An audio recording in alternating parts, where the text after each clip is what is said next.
Hi, welcome to this 9th episode of my marketing series that I hope will help you become more successful in your business. As a business owner myself for many years, I understand the challenges that you face. The theme of this series is how to market your business most effectively. Today, we'll be sharing with you about email lists and newsletters. Many small businesses find that sending a newsletter out to their customer base is a very effective way of marketing. There are two key elements to maximizing the effectiveness of this marketing tool. First, building the best possible mailing list. And secondly, creating newsletters that maximize their engagement and response. Let's start with your list. This is something you need to be working at constantly. Every customer interaction you have, whether it's in person, via your website, social media, or any other method, should offer your current and potential new customers the opportunity to subscribe to your newsletter. It may be that you should segment your list. For example, by asking a few simple questions, you might categorize your customers. You might even then want to do more than one version of your newsletter with content tailored to meet the particular interests of certain groups. Under new international privacy rules, you're not supposed to just add subscribers to your list without getting their permission. You also need to always offer an unsubscribe button and respect your customer's right to unsubscribe, doing it immediately without any argument. It can take time to organically build your mailing list, and one way you can speed up this process is by buying lists. A quick Google search will reveal many companies in this space ready to sell you lists, but this path can be a minefield, so if you choose to go down it, please tread carefully. Start small and require your list provider to prove the value and quality of their list before you invest too heavily. Once you've got your list underway, the second part of email marketing is your newsletter. You should start by deciding what frequency will be best for both you and your customers.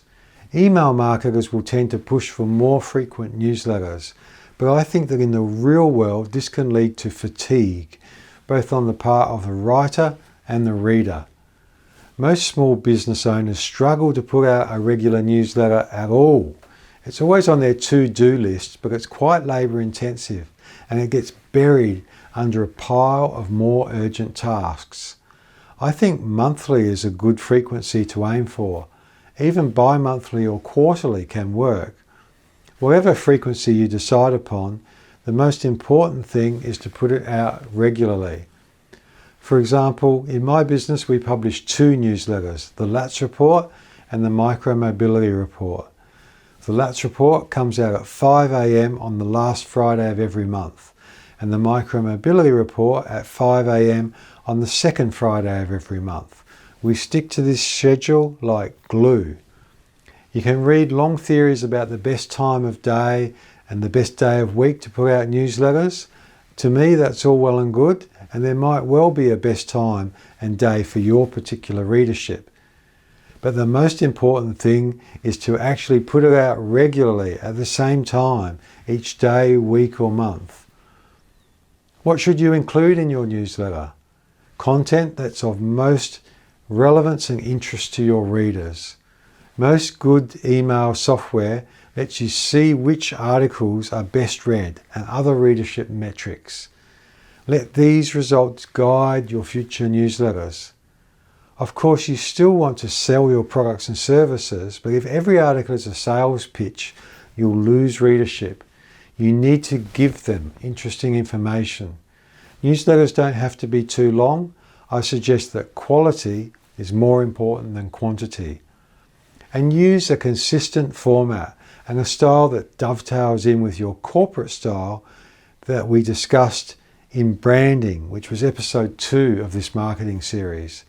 I'm talking about colours, fonts and voice. In terms of impact, Remember that video ranks first, then photos, then text.